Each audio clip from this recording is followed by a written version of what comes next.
kabar semuanya? Baik. Bapak semangat banget Pak. Waduh luar biasa. Top, nih, kayak bagus. Dan kita juga menyapa pemirsa yang ada di rumah. Senang sekali saya Intan Erlita. Dan saya Renald Kasali, selamat malam. Kita ketemu lagi di Rumah Perubahan Renald Kasali. Dan seperti biasa, di setiap episode Rumah Perubahan Renald Kasali kita selalu menghadirkan tamu-tamu yang mempunyai inspiratif, mempunyai sebuah perubahan. Perubahan yang tidak hanya untuk dirinya sendiri, tapi perubahan yang berlaku atau dirasakan oleh orang lain. Bermanfaat bagi banyak orang. Pastinya. Dan kali ini, untuk episode kali ini temanya adalah ketika cita-cita tidak menjadi kenyataan. Ya, ini kan kita semua punya cita-cita ya Intan. Betul. Saya pengen tahu dulu nih, Intan pernah waktu kecil punya cita-cita nggak? Saya punya cita-cita dulu waktu kecil pasti Ya. Pak.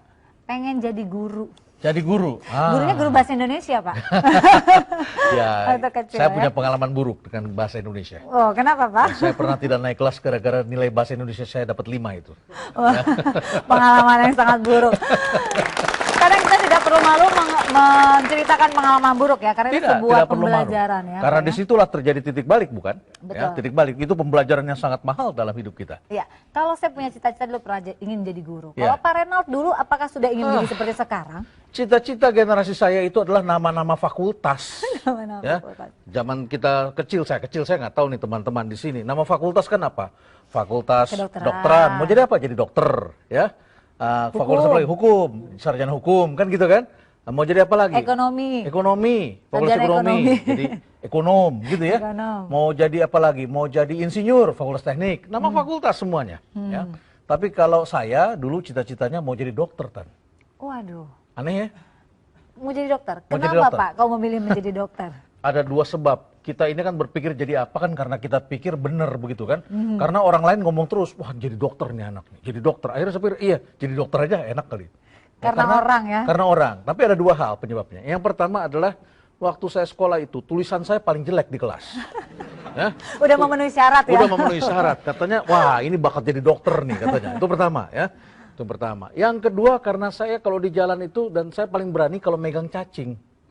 Ya, jadi kalau yang lain nggak berani pegang cacing, saya berani pegang aja begitu. Ya, jadi orang bilang, wah ini jadi dokter nih, pinter deh antar nanti. Saya pikir iya jadi dokter Hanya aja. karena tulisan jelek dan berani megang cacing. Ya begitulah kurang lebih ya kita berpikir begitu. Akhirnya kan terinternalisasi, kepikir-pikir. Tapi bagaimana akhirnya nggak tercapai ke sana begitu ya. Nah, sekarang kan Pak Renald ternyata Ya. melebihi dari seorang dokter. Kalau menurut kita seperti itu. Setuju kan ya semua audiens yang ada di sini ya? Itu kan kata Intan dan teman-teman. Kan kita yang menilai ya kan seperti itu dong. Harus seperti itu ya. Pernah nggak sih Pak Renald terpikir sedikit saja bahwa Pak Renald bisa menjadi seorang Renald Kasali seperti ini? Ya enggak lah. Ya, ini kan sebuah proses dan saya nggak tahu juga ini bakal jadi seperti ini ya. Seperti ini begini aja saya juga nggak mengerti sampai hari ini ya kenapa bisa jadi begini. Yang penting adalah kita menjalani karena dalam perjalanan ibaratnya air mengalir, suatu ketika akan ketemu batu-batu yang keras ya. Batu keras. Kalau air itu kan ya ada batu dia belok, begitu saja. Ya. Ada batu dia belok. Tapi suatu ketika tuh batu itu kan dilewatin terus ya. Kan batu sama air keras mana ya? Keras batu Keras ya? batu ya. Tapi batu yang keras itu ternyata kalau airnya terus konsisten, kikis dikit-dikit begitu ya, lama-lama tembus juga tuh Dan. Ya. Akhirnya belok juga ya, si batunya ikut agak cegok ya. Agak cegok, tetapi kalau dia tembus terus, lama-lama bolong juga itu batu. Makanya ada karang bolong ya. Makanya ada Makanya karang ada karang bolong. bolong. Tapi kita nggak pernah berpikir, dalam kehidupan ini berbahagialah teman-teman yang dari kecil sudah ketemu bakatnya. Ya, sudah ketemu cita-citanya dan dia mimpikan ternyata semua lingkungan mendukung. Financially secara keuangan mendukung, ya. Kemudian secara fisik mendukung, Anda nggak punya keterbatasan. Secara apa lagi ya? Keluarga, Lingkungan, semua, mendukung, ya. Sekolah, jalan. Ketika Anda masuk ke sana, terbuka, Anda lulus, Anda bisa, wah bahagia sekali. Tapi saya kira sebagian besar kita, ini saya lihat mukanya diem semua nih, kayaknya sama nih nasibnya sama saya nih. Nasibnya sama ya? Nasibnya sama ya. Tapi kita Atau mereka sedang berpikir Pak, cita-citanya mau diulang seperti apa? tapi kita ternyata bisa menjadi lebih daripada yang kita pikirkan. Asal kita mau melakukan sesuatu. Benar, itu benar sekali. Apalagi kalau cita-citanya disuruh orang ya Pak. Ya. Ya, orang tua kan suka punya impian ya. Ada nggak yang seperti itu misalnya kamu harus jadi ini, tapi bukan berdasarkan keinginan kita, tapi Ya. orang tua biasanya suka menurunkan seperti itu ya Pak. Oh iya, Renald, saya punya banyak kasus dan saya selalu punya mahasiswa yang setiap saat saya tanya begitu. Saya lihat mahasiswa saya terutama yang tidak bergairah, duduk di belakang, selalu di belakang Dan di belakang pun dia cuma diem aja begini. Senderan gitu ya, Pak ya. Terus pikirannya kemana-mana. Begitu kita suruh maju ke depan, yang lain bicara tuh semangat, presentasi tuh bagus. Dia itu membaca dari buku teks itu dia baca semuanya. Dan apa yang disampaikan tidak sesuai dengan isi bukunya. Ya, kita kan sedikit nyeleneh ya. Kita sebagai dosen kan tahu ini nggak benar nih, pengertiannya beda. Kita gali. Akhirnya pertanyaan saya cuma satu, kamu masuk fakultas ekonomi kenapa? Siapa yang suruh? Saya sebetulnya bukan maunya saya sih Pak, ini ibu saya yang mau. Ya, ibu saya yang mau. Keinginan orang tua. Keinginan orang tua. Jadi teman-teman, banyak orang yang menjalankan sesuatu karena keinginan orang lain, itu benar kata Intan. Tapi mungkin bukan jalannya dia. Iya. Nah, Pak Renat, kalau tadi kita udah bahas mengenai cita-cita yang mungkin tidak sesuai dengan impian zaman kecil. Ya. Kali ini Pak Renat bawa buku tentang apa? Oh ya, saya bawa buku tentang Lead Like an Entrepreneur. Memimpinlah seperti seorang wirausaha. Ini kan sekarang kita ngomong wirausaha, ya. Cara berpikir wirausaha itu bukan constraint based, bukan lihat keterbatasan, tetapi adalah opportunity based. Dan untuk keluar dari keterbatasan itu, untuk keluar dari ya cita-cita yang tidak tercapai, tidak menjadi kenyataan, kita harus melihat opportunity. Wah, ini dia ya Pak ya. Mungkin tidak mudah, sepertinya gampang diucapkan, tetapi tidak mudah nih Pak Renat. Tidak ya. mudah. Kalau misalnya ada orang merasa udah punya cita-cita, tapi ternyata cita-citanya tidak sesuai dengan yang diharapkan. Nah, ini sesuai dengan tamu kita kali ini. Ini yang Pak. akan kita bahas hari ini. Tamu kita ini sangat inspiratif sekali. Cita-citanya tidak pernah tercapai, tapi justru apa yang dia jalani saat ini memberikan banyak perubahan bagi diri sendiri maupun orang lain. Ada jangan kemana-mana karena kita akan memanggil tamu setelah yang satu ini tetap di Rumah Perubahan Renald Kasali.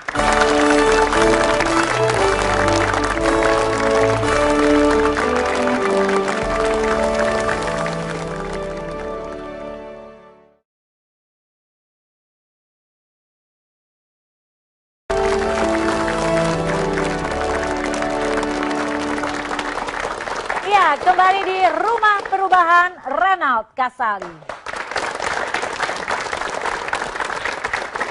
Seperti tadi di awal, saya dan Pak Renald sudah berbicara bahwa akan ada seorang bintang tamu atau narasumber yang sangat inspiratif, yang mungkin tidak pernah punya cita-cita akhirnya bisa memiliki maskapai penerbangan. Maskapai penerbangan, betul. Pernah nggak dari kecil kita punya berpikir nanti besar saya mau punya pesawat terbang? Jangankan begitu, ada teman kita saja yang berpikir mau jadi apa cita-citanya, saya mau punya airlines Pak. Ah, sombong amat lu, belagu gitu kan. Atau kita kejauhan nih mikirnya. Kejauhan gitu. mikirnya ya. Nah, tapi justru wanita ini berhasil dan dia sekarang mempunyai maskapai penerbangan yang dikenal dengan Susi Air. Siapa beliau? Langsung saja kita simak VT-nya berikut ini. Susi Pujiati, begitu nama lengkap wanita kelahiran Pangandaran 15 Januari 1965. Presiden Direktur PT ASI Pujiastuti yang bergerak di bidang perikanan dan PT ASI Pujiastuti Aviation yang merupakan operator penerbangan Susi Air ini meraih semua impiannya melewati jalan panjang dan penuh keberanian. Bakat bisnis Susi terlihat sejak belia. Pendirian dan kemauan yang keras tergambar jelas saat usia Susi menginjak 17 tahun. Dia memutuskan keluar dari sekolah. Kala itu, Susi duduk di kelas 2 SMA. Tak mau hidup dengan cara hanya menumpang orang tua, Susi mencoba hidup mandiri. Tapi kenyataan memang tak semudah yang dibayangkan. Menyadari ijazah SMP-nya yang tidak bisa diandalkan, Susi memutuskan untuk berdagang. Hingga dirinya melihat potensi besar di Pangandaran, tanah kelahirannya. Bisnisnya pun berkembang, sejalan dengan pemikiran-pemikiran inovatifnya, Susi mulai memperluas jangkauan ke kota-kota besar hingga keluar pulau. Perjuangan Susi Pujiati yang mengepakkan sayap di bisnis pesawat dan menebar jaring di laut dalam meraih sukses menjadi inspirasi kita semua yang selalu ingin belajar. Tentang hidupnya, Susi hanya berfilosofi sederhana, mengalir saja seperti air. Ya, itulah tadi profil bintang tamu atau narasumber kita kali ini. Seseorang yang sangat memberikan inspiratif buat kita. Langsung saja Pak Renald ya. Ya, kita panggil seorang wanita yang sangat luar biasa. Inilah dia Ibu Susi Pujiastuti. Ya, welcome Ibu Susi. Selamat malam Ibu Susi. Selamat datang, terima kasih. Ibu Susi, apa kabar? Silakan duduk. Silakan Ibu sebelah sini. Ya. Terima kasih Intan. Ya. Giliran saya sekarang untuk berdialog dengan Ibu Susi. Ini ngomong soal cita-cita Ibu Susi. Ya. Sebetulnya cita-citanya waktu kecil apa Bu Susi? Kalau ngobrol cita-cita dulu kecil kan sering nonton film Man from Atlantis itu Pak. Pengennya mimpi punya kapal selam, bikin research di wilayah perairan Indonesia. Itu dulu waktu kecil. Kapal Pak. selam. Iya. Kenapa jadinya kapal terbang? Live. Hidup. Life change everything. Supaya bisa membuat kapal selam, sekolahnya harus apa? Harusnya. Mestinya saya masuk oceanologi, Oceanologi. atau oceanografi begitu ya Bapak. Bagaimana ya. bisa? SMA saja tidak tamat. Ya. Ceritanya lain. Another story. Harus story. Bu Susi, kemudian Ibu sekolah tidak selesai. Itu tidak selesai karena salah satu sebab di luar kendali Anda atau memang Anda sendiri tidak ingin menyelesaikan? Pada saat SMA kelas 2 itu saya sudah melihat bahwa sepertinya sekolah tidak cocok buat saya, Pak Sekolah Renal. tidak cocok Ya, buat saya. Jadi saya putuskan saya quit sekolah. Ya. Quit dari sekolah. Ya. Nangislah dunia. Saya musuhan sama bapak sempat marah, lalu guru-guru SMP juga sempat kecewa karena dulu SD dan SMP saya seringkali juara 1. SMP SD, SMP selalu ranking ke-1. Terus kemudian malah tiba-tiba SMA, mogok. ya mogok. Kalau Kurang saya apa, jadi orang lain kan biaya ada, ya, gitu ya. semua cukup. Semua cukup. Kalau saya jadi orang tua juga pasti saya akan marah sekali. Ya, saya tidak teguran sama bapak ada setahun. Setahun. Jelaslah tidak teguran. Betul. Kenapa Anda nekat seperti itu meninggalkan sekolah? Saya pikir memang tidak cocok. Kalau saya paksain juga, saya tidak akan sampai kemana-mana. Kurikulumnya memang tidak cocok buat Ibu Susi kelihatannya. Iya, saya pikir itu that's not what I want. Bukan That's yang not saya what you want. inginkan. Gitu Seperti aja. apa yang diinginkan? Iya, waktu itu juga jelas sekali juga tidak. Tapi Ya. saya pengen mengerjakan yang saya pikir saya bisa. Dan tidak terpenuhi, Independen, tidak ada. ya, independen. So, tidak ada orang yang telling sama saya apa harus begini harus begitu. So, just independent, gitu aja, mandiri gitu. Karena sistem pendidikan kita ini memang seperti mencetak produk dalam pabrik. Semua orang dibikin sama, distandarkan. Saya tidak ingin menyalahkan sistem pendidikan, Pak. Saya pikir orang berhasil dari pendidikan juga banyak. Cuma hanya waktu itu untuk saya pikir itu bukan sesuatu yang tepat Tidak dan match. pas. Ya. Tidak pas dengan diri Anda. Bukan ini yang saya cari, bukan ini yang saya inginkan. Gitu. Terus setelah tidak sekolah, Anda melakukan apa? Saya balik ke Pangandaran, terus ya. Tadinya di mana itu? Di Jogja. Oh, di Jogja? SMA 1. SMA 1, sekolah bagus. Ya, sekolah bagus. Ya, semua jadi insinyur, jadi dokter dari kelas saya. Hanya Di saya Pangandaran yang ada drop out. apa? Ada siapa? Pangandaran ya orang tua. Orang Pulang tua. ke Anda rumah pulang orang tua, kampung, ya. tapi orang tua tidak mau ajak bicara. Iya, tapi di rumah tapi tetap satu rumah, cuma nggak ngomong Nggak saja. ngomong. Ya. Terus Anda jadi pengangguran? Enggak juga, terus jualan bed cover keliling Pangandaran pakai Vespa. Lalu dari situ terus Tanpa diperintah orang tua? tanpa diperintah orang tua. Jual bed cover? Ya. Sulit? Saya pikir ya pengen punya duit sendiri. Sulit tidak ya, convincing orang yang di Pangandaran untuk beli, bayar 3 bulan, nanti saya dapat bayar setor ke. Berarti Anda harus punya modal bed dulu? cover. Ya. Dari mana uangnya? Ya 750.000 waktu itu dari jual gelang.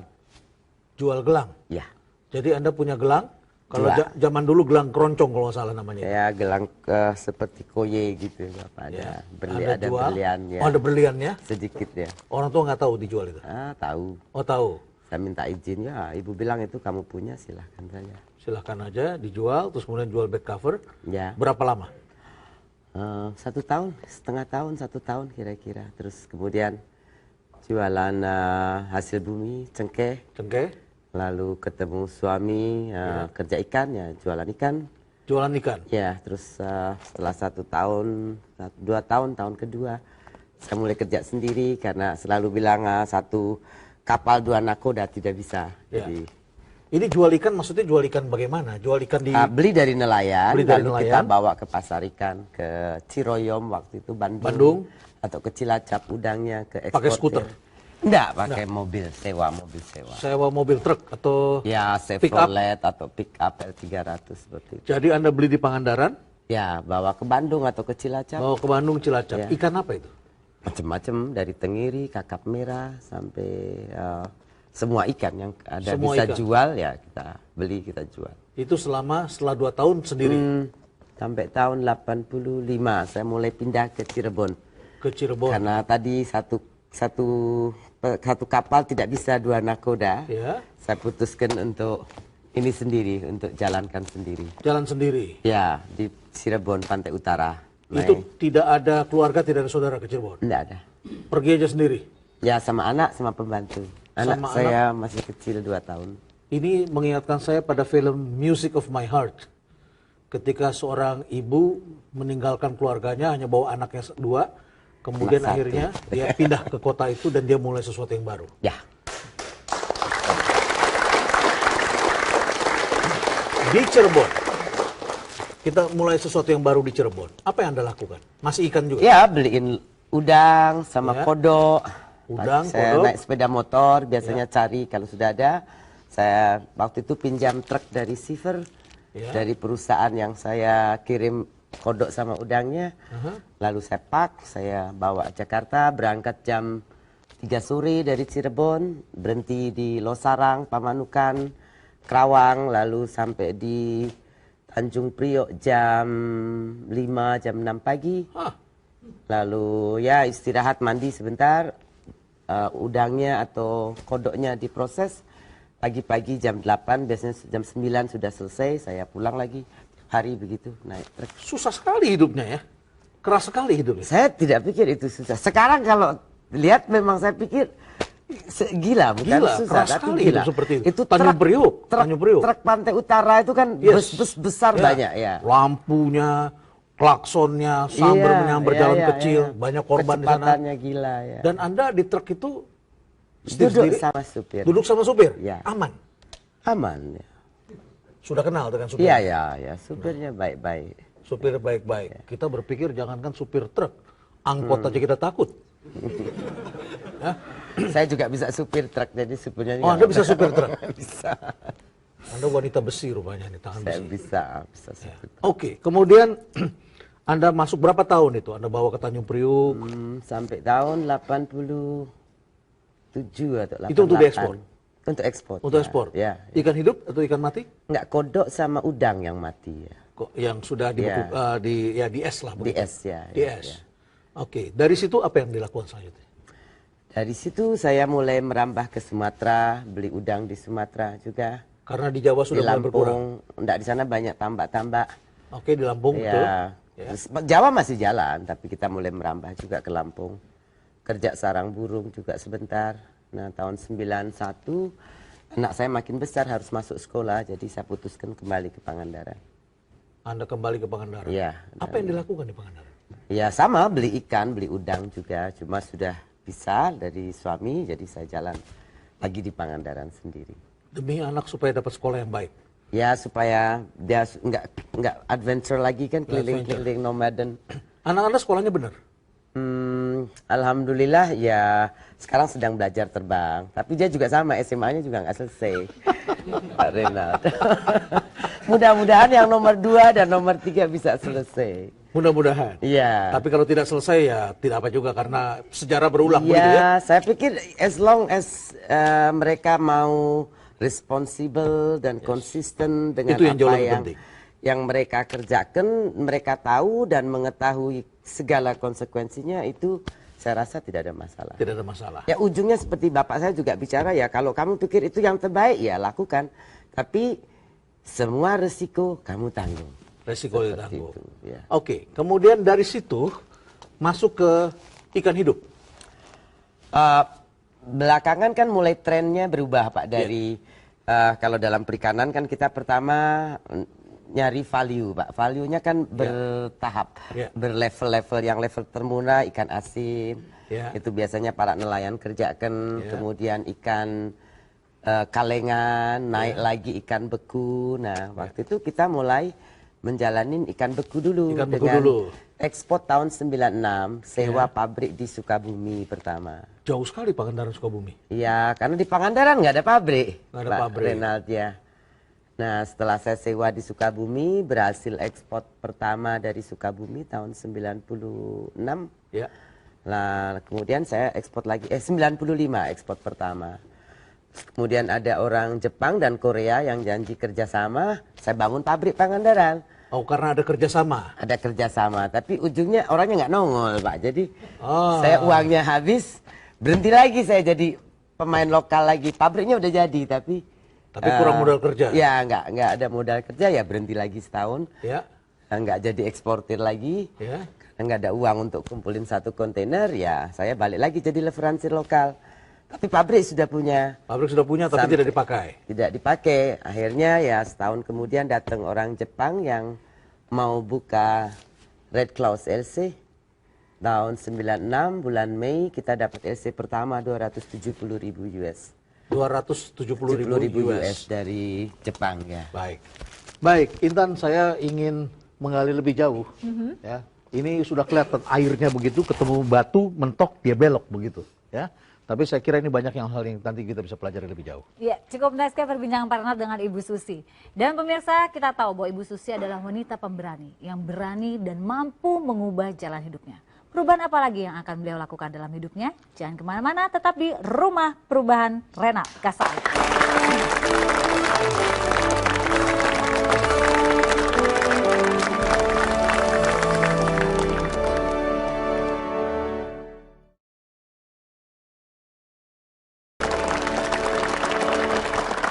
Ya, kembali di Rumah Perubahan Renald Kasali.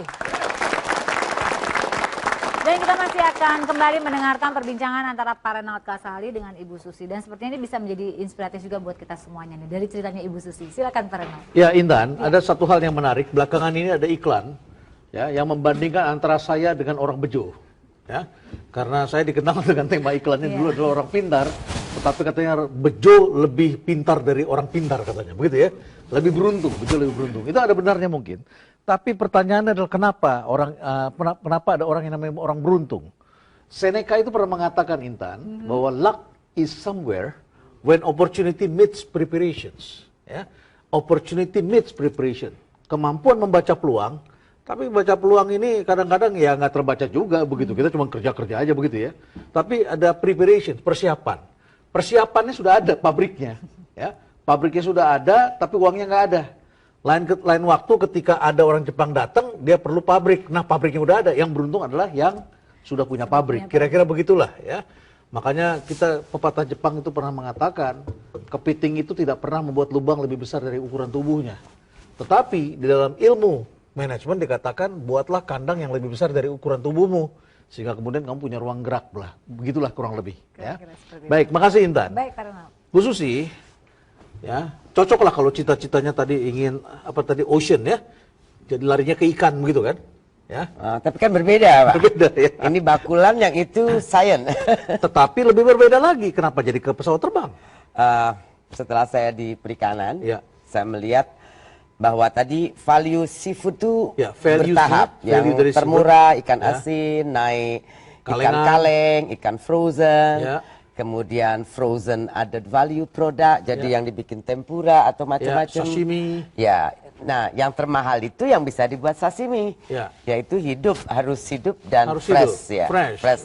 Jadi within 24 hours kita sudah bisa deliver sama customer. Sejak ditangkap dalam tempo 24 jam harus sampai ke customer. Ya, persoalannya dengan lack of infrastructure di negeri kita ya Bapak, kan jadi kalau kita mau bawa dari Pangandaran ke Jakarta saja 12 jam. 12 jam, ya. Nah, yang matinya 10 sampai 25%. Oh, Harga lobster mati dan yang hidup jauh sekali. Yang hidup misalnya 400, yang mati hanya 100.000. Itu kalau enggak bau, kalau bau buang. bau buang. Ya. Kalau enggak bau masih bisa dijual. Ya, jadi saya pikir satu-satunya untuk breakthrough distance, mengurangi angka kematian, ya harus punya pesawat. Punya pesawat. Cuma 4 tahun keliling ke perbankan, tidak ada yang percaya. Nggak ada yang percaya. 2000 sampai 2004. Saya juga kalau jadi bankir nggak percaya.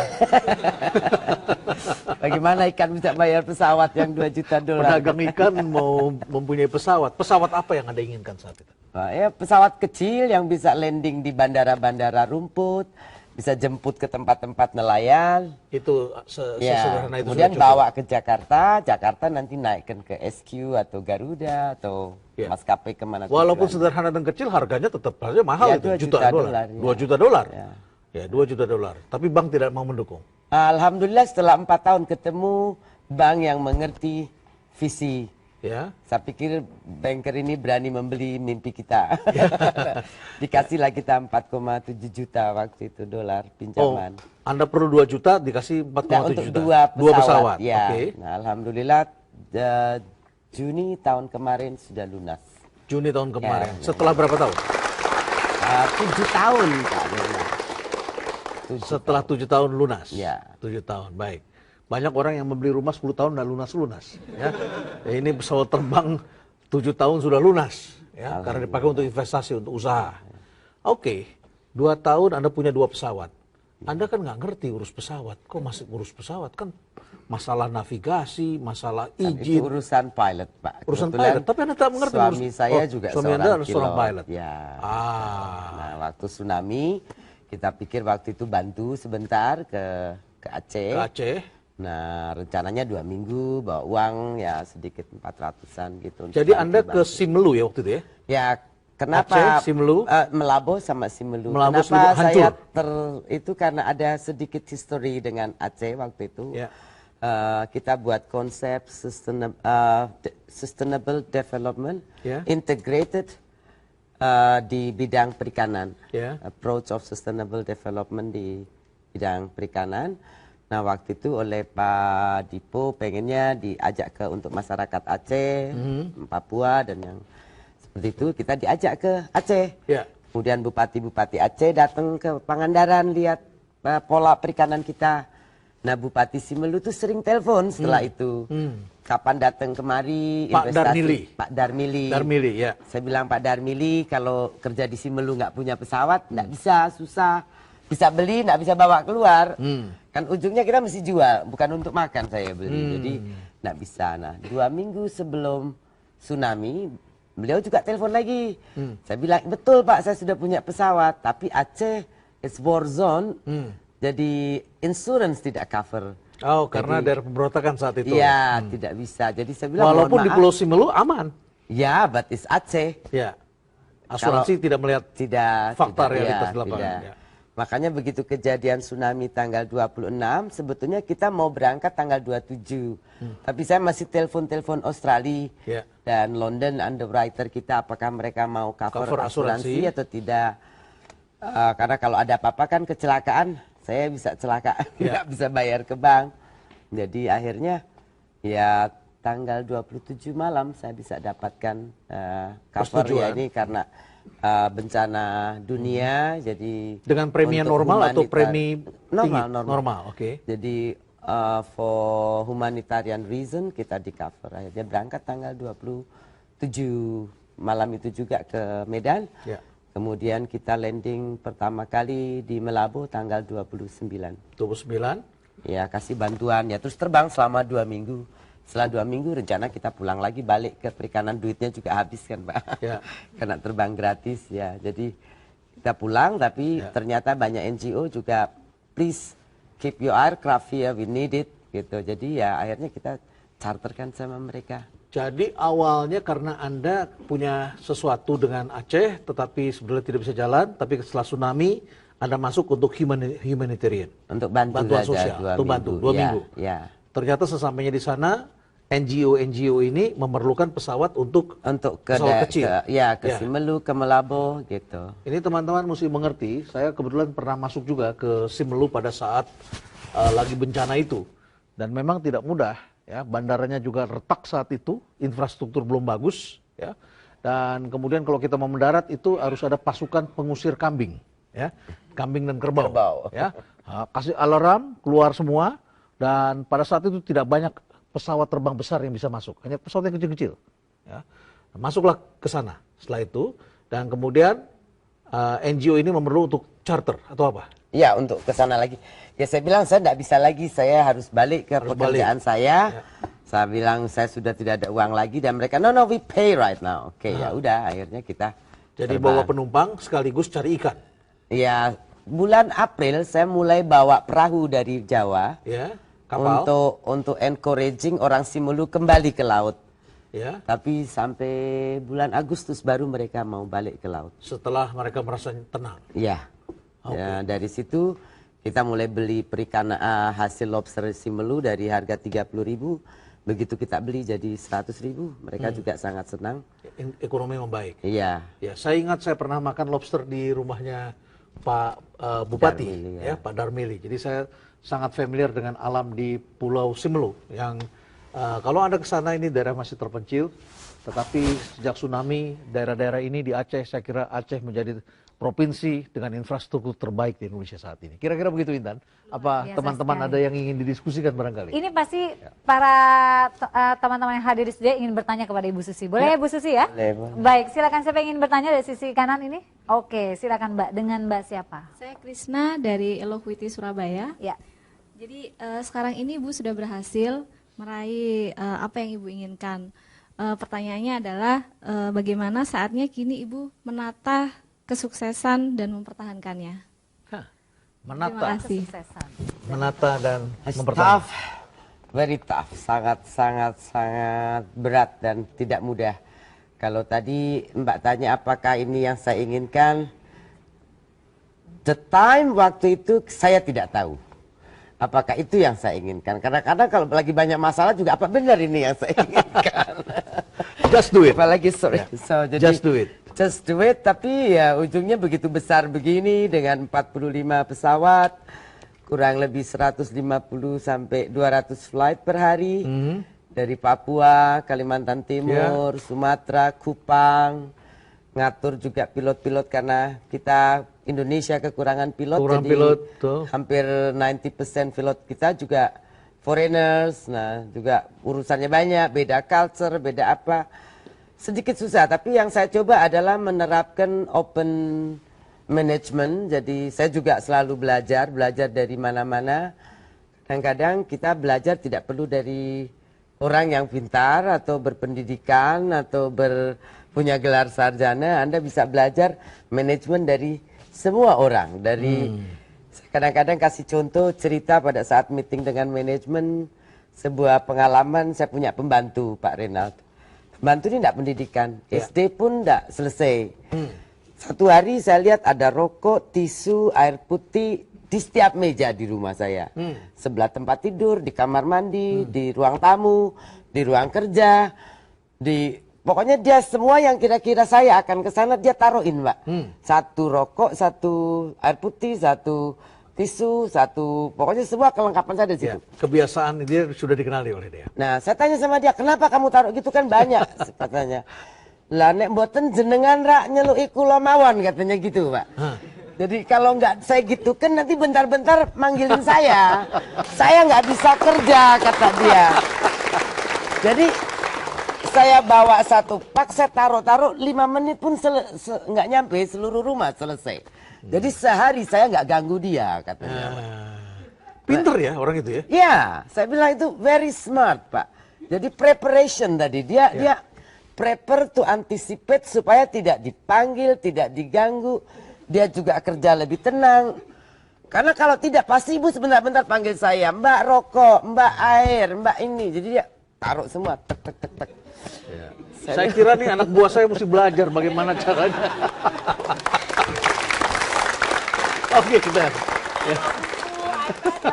Saya kira ya. Jadi preparation, open, being prepare gitu, itu luar biasa. Luar biasa. Sudah terjawab ya Mbak ya? Oke, dan kita masih punya satu penanya lagi ya Bu Susi ya. Ya, Oke, silakan dari sisi kiri. Nama saya Air Soibi dari Universitas Indraprasta.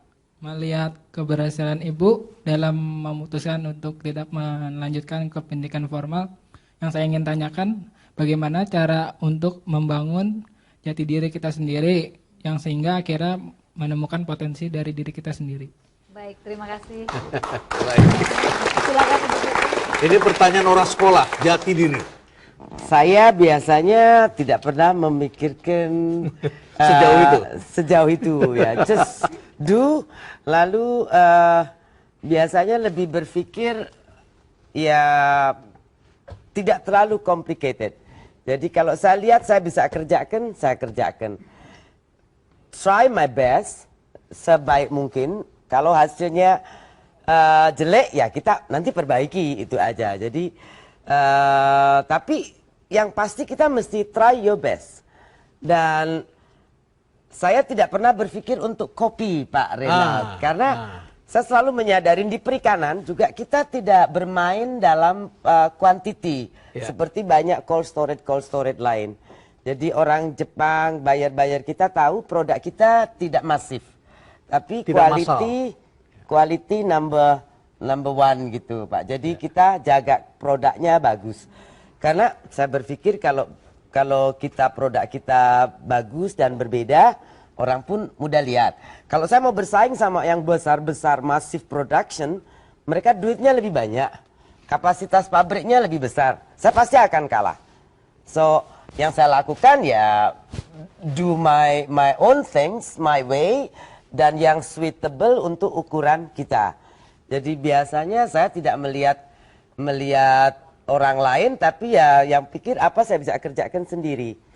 Nah, jati diri adalah untuk kita yang saya tahu, jati diri saya adalah being irregular, Pak. Being irregular. Ya. Uncommon. And if we want to have regular airline, then we have to compete Garuda and Lion. Dan impossible. Impossible. Ya. Jadi ya, Susi Air itu irregular airline. Seafood kita juga berbeda dengan kebanyakan produk orang lain. Jadi tidak meniru apa yang sudah dilakukan orang. Ya. Tidak mencoba menjadi orang lain. Ya. Ya, justru mengeksploitasi sesuatu yang kita bisa saja. Invent and thinking, create what you think it's best for you. Karena belum tentu yang bagus untuk orang, bagus untuk Suitable kita. for us. Yeah. The power of smallness, tetapi it's beautiful. Ya. Dan being different, Pak, itu attract the buyer to you. Karena Because kita you are berbeda, different. menarik pembeli. Baik. Intan, kalau begini nih, sekarang punya Susi Air. Pesawatnya tadi berapa, Bu? 45. 45. Ya. 45. Terbayang nggak, Intan? Kira-kira tokoh yang idolanya siapa tuh kalau kayak begitu tuh? Kalau punya pesawat terbang. Kira-kira menurut Intan idolanya siapa kira-kira kalau? Diri sendiri rasanya kalau kayak gitu ya. Punya 45 pesawat Ya. terbang ya, luar biasa. Kalau kita bekerja dengan orang luar atau orang bule biasanya, kok ini kebalik ya. Mereka yang bekerja dengan Ibu Susi. Ini yang kita akan bahas nanti. Nah. Luar biasa.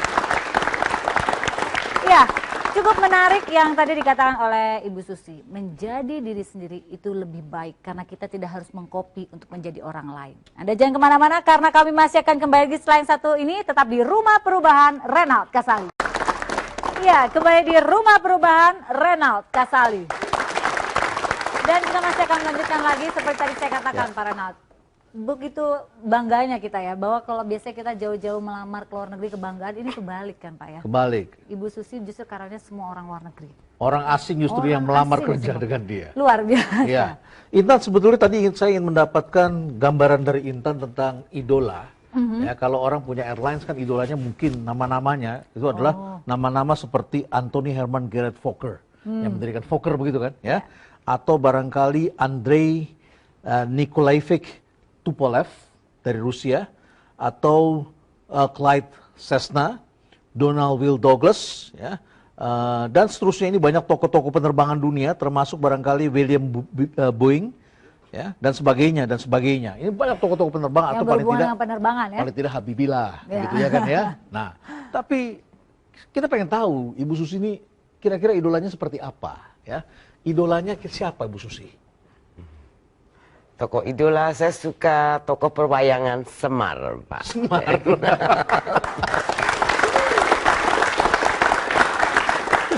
Semar. Ini kok punya pesawat, punya industri pesawat, ekspor keliling dunia, tetapi kok Semar? Why Semar? Semar itu sebuah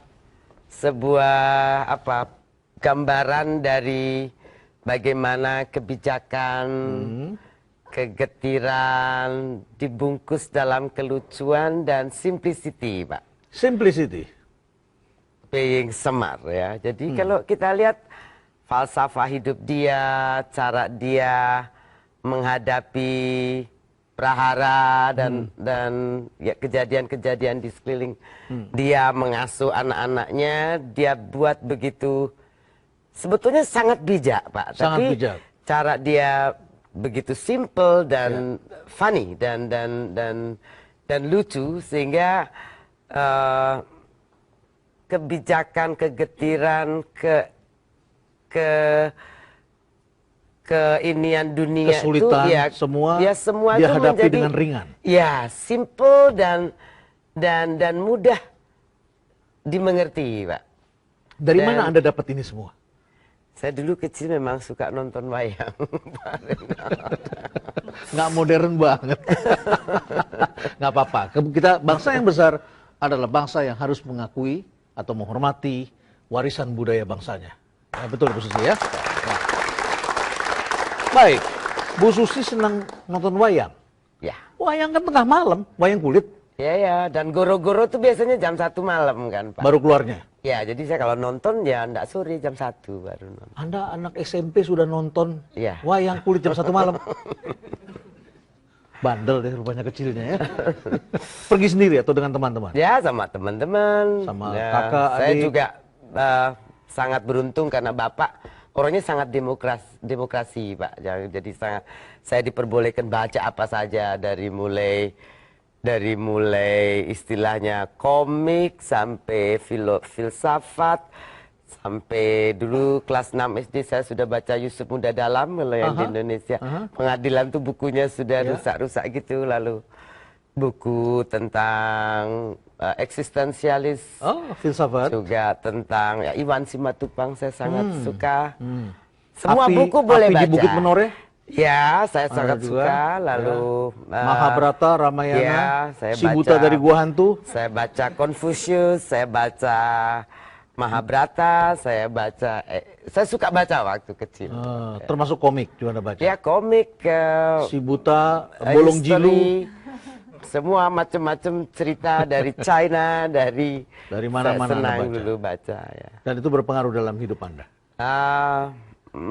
Mungkin memperkaya wawasan Ya. dan cara saya melihat sesuatu, Pak. Ada satu yang menarik ketika salah satu pesawat Susi Air kena musibah. Ya. Itu menjadi satu hal yang sangat mendasar di Susi Air. Tapi kemudian Anda mendapat surat dari Dahlan Iskan. Betul. Ya, saya terharu Pak Dahlan ada tulis di seluruh Jawa Pos Di Group. dalam jaringan. Ya, Dia menulis Susi tentang Air Susi Air. tetap di hati. Susi Air tetap di hati. Luar biasa beliau, Pak. Saya sangat terhibur sekali. Dan pada saat itu saya juga tanggal 15 itu harus terima penghargaan dari APEC di San Francisco. Ya. Saya putuskan tidak jadi berangkat karena waktu itu pilot saya belum bisa bawa dari hutan ke Wamena. Jadi saya tunggu sampai selesai, saya wakilkan kepada petugas BRI yang ada saya memohon BRI mewakili saya untuk menerima penghargaan dari Hillary Clinton Hillary di Clinton. San Francisco. Waktu itu penghargaan Ada 42 wanita yang dapat penghargaan di seluruh dunia. Jadi waktu itu Bapak dari BRI itu satu-satunya laki-laki mewakili saya.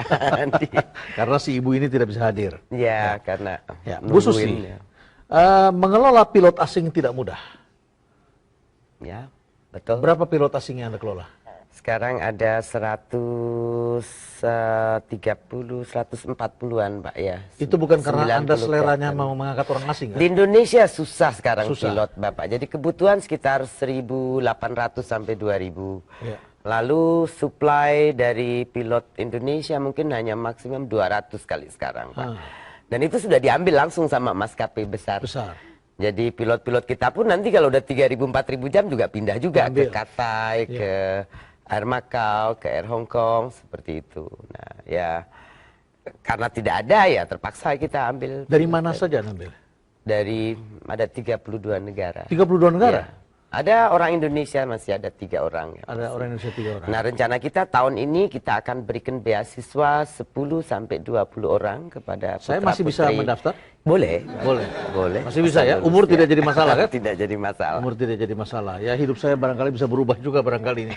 Cita-cita yang tidak tercapai barangkali. Ya, Bu Susi, mengelola pilot-pilot asing itu tentu berbeda. Ya. Ya. Dan Anda tidak berminat untuk mendirikan sekolah sendiri, sekolah penerbang? Sudah jadi? Sedang on the way. Kita baru, pesawat kecilnya juga baru sampai beberapa bulan yang lalu. Sedang proses sertifikasi. Nah, kita nanti setiap tahun akan berikan beasiswa 10 sampai 20 untuk putra-putri Indonesia. Putra-putri Indonesia, untuk memperbaiki. Sudah. Baik, Bu Susi, ini giliran saya sekarang. Saya harus menyimpulkan, ya. Jadi, Bapak Ibu sekalian, pemirsa, saya kira banyak hal yang bisa kita pelajari dari apa yang hendak kita capai dalam hidup ini. Sebagian besar kita, ketika kecil, kita disarankan, milikilah cita-cita. Bahkan ada yang mengatakan, bermimpilah setinggi bintang-bintang di langit. Karena kalau Anda jatuh, paling tidak jatuhnya diantaranya adalah di bulan. Ya, tinggi juga kan. Ya. Tetapi banyak di antara kita ternyata mimpinya itu dengan realitanya tidak sama. Saya bermimpinya menjadi dokter, ya. Ketika saya dewasa, saya sempat juga berpikir jadi pilot. Simpel saja karena pada saat itu ada pendaftaran pilot untuk misi di daerah pedalaman. Nah, saya pikir betapa heroiknya melakukan itu. Nah, dan untuk menjadi pilot itu gratis, tidak perlu bayar. Ya. Jadi saya berpikir juga untuk ikut itu. Tapi ketika saya ikut tes, ternyata saya gagal begitu. Ya. Dan setelah itu saya tidak ingin lagi. Tapi waktu berjalan ternyata saya menemukan sesuatu yang tidak pernah saya pikirkan. Bagaimana saya bisa kuliah di Fakultas Ekonomi juga tidak pernah saya pikirkan. Ternyata teman-teman saya juga banyak yang begitu. Ya, bahkan ekonomi-ekonomi terkenal mengatakan dulu sekolahnya tidak pengen ke sana katanya. Ya, jadi berbeda-beda. Nah, apa yang kita pelajari dari Ibu Susi adalah bagaimana setelah kelas 2 SMA, sebelumnya adalah juara-juara kelas. Jadi ini bukan cara goblok sebetulnya karena memang dari dulu sudah pandai. Cuma metode belajarnya saja yang berbeda. Adalah keliru besar kalau kita mengatakan belajar itu adalah semata-mata melalui jalur sekolah. Ya, semata-mata melalui jalur sekolah. Tetapi Ibu Susi juga mengatakan secara bijak, juga banyak orang yang berhasil karena sekolah. Mungkin saya termasuk di dalamnya. Ya. Tapi adalah keliru kalau mengatakan sekolah adalah the only way, satu-satunya. Jangan pernah kecewa ketika Anda tidak berhasil dalam sekolah atau tidak berhasil sekolah di tempat yang terbaik. Apalagi sekarang kita hidup dalam peradaban modern dan semuanya bisa sekolah paling tidak di Google University, ya, kampus yang terlengkap, ya, kampus yang terlengkap di papan Google, ya. Silakan Anda bisa akses ke sana gratis, tapi lebih baik lagi kalau Anda bisa bahasa Inggris. Ibu Susi tamat kelas 2, tidak selesai kelas 2 SMA, tapi tidak berhenti menjual yang ada. Modal terbesar adalah pikiran, dan kemudian dari situ dia mulai jualan. Dan akhirnya dapat kebiasaan, dapat rasa percaya diri, bertemu orang, tantangan, menantang diri, dapat self-awareness, keengehan. Kita ini seringkali nggak punya keengehan, ya, awareness, ya, aware apa nggak sih, sadar nggak sih, itu keengehan, ya, termasuk pembantunya tadi yang mengajarkan, bener dia, ya, si ibu ini suka manggil, rokokku di mana, sebentar dipanggil, ya akhirnya kemudian ditaruhlah di tempat-tempat, ketika kita memberikan tugas kepada anak buah kita, dan kita harus mengatakannya, ya, padahal seharusnya dengan melihat bahasa tubuh kita dia sudah tahu. Kalau kita sedang batuk, tandanya kita perlu minum, ya. Kalau kita perlu dilayani. Kalau kita sedang mencari sesuatu begini, tandanya mungkin kita sedang mencari bolpen kita. Dan kalau kita melayani teman kita, langsung kita sodorin, ini Pak bolpennya. Enak sekali hidup ini ya. Ketika kita sedang mencari sesuatu, datang benda itu. Karena kita dikelilingi orang-orang yang keengehannya tinggi. Self-awareness. Dan ini tidak bisa didapat kalau kita tidak mengekspos diri kita pada lingkungan yang berbeda-beda dan kita mempunyai keberanian. Anda bisa bayangkan seorang ibu, seorang perempuan jualan, beli di antara para nelayan. Medannya tidak mudah.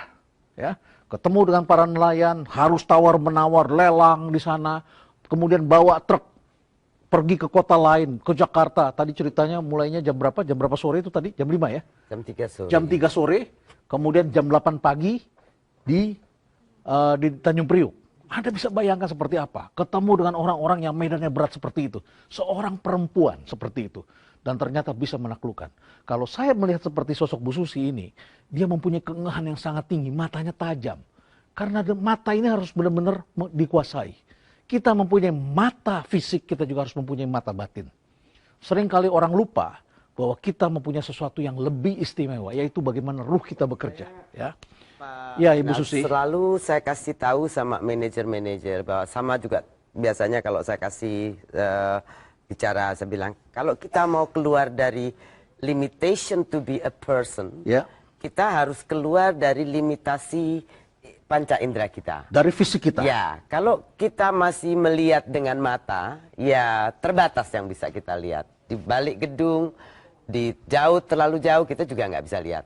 Sama, dengar sesuatu kalau kita cuma pakai kuping kita, terbatas. Ada limitations. Ya, ada limitation. Jadi kita harus Tapi kalau mendengarkan lebih dari itu. try to hear, to listen without your ears. Atau melihat tanpa mata kita. Ya. Kalau kita tidak dengan mata, rumah kita yang dimanapun kelihatan, Pak. Jadi kita bisa keluar out of our one physic limitation. Ya, Dan, ini adalah satu hal yang harus kita latih tentunya. dan tenaga juga bukan yang physical, tapi mind. Set,